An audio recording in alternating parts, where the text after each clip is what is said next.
The Girl in the Spider's Web is the new Lisbeth Salander film from the Girl with the Dragon Tattoo stories. This film has Lisbeth and journalist Mikael team up together to fight a crime organization known as the Spiders, who are trying to get their hands on a computer program that can launch all of the world's nuclear missiles. If it sounds like a combination of several James Bond films, well, that's because it is. You have a prologue, a sexy opening credits sequence, an evil crime organization, techno-gadget saving the day, and action sequences, and oh yeah, a plot to destroy the world. Claire Foy does a great job portraying Lisbeth. However, she's never given anything more than cliché action movie dialogue to show off her acting abilities. There are definitely some originality issues with the entire film, that's for sure, but if you put that aside and just get sucked into the story, it's actually a pretty good, decent action thriller, with more emphasis on the thriller part.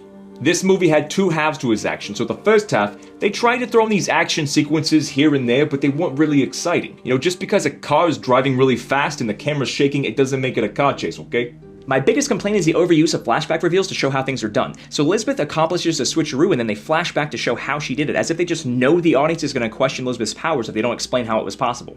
Not only is the story like a Bond film, but they straight up give Lisbeth this superhuman strength and technological prowess. She gets shot and stapled up and then takes it with a shot of vodka, and then she's drugged with downers but takes them out uppers to even out, and then she gets into a car chase. What? There are no giggle bits in this film. I did chuckle though at the drug scene, because it reminded me of the Lamborghini sequence from Wolf of Wall Street, you know, when Leo was struggling to get in, but I'm guessing that's not what they were going for here. The most unbelievable sequence though is the final battle at her family house. It's kinda like the ending of Skyfall. The second half of the family house is the best. So Elizabeth sneaks in to, fight the crime organization and save this little boy, right? So there's this gas-filled fight that's pretty exciting. There's the sniper shooting guys through a wall. I mean, it really got me pumped.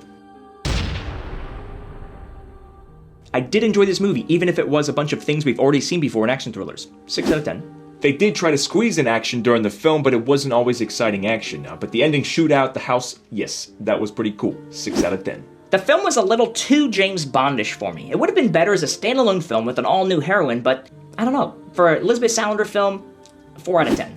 Other than the lack of originality, there's nothing too negative to say about this film. It's just another forgettable action film for 2018. 5 out of 10. There were a couple of ha-ha moments in the film, but no true giggle bits to speak of. 2 out of 10. We here at Who's Review give The Girl in the Spider's Web the overall rating of Girl in the James Bond movie. Now this is good popcorn fun if you don't consider it a true part of Lisbeth Salander's story. This time her mission is to save the world from nuclear destruction, something more suited for Bond, but she's given almost superhuman technological powers, which kind of makes her a mix of Q and James Bond, which is fine.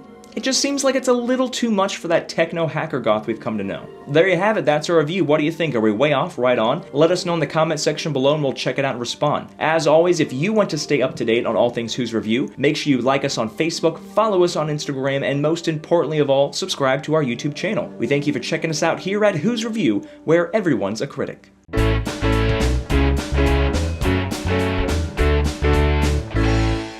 The Girl in the Spider's Web is a new Lisbeth Salander story from the Girl with the Dragon Tattoo series. Stories.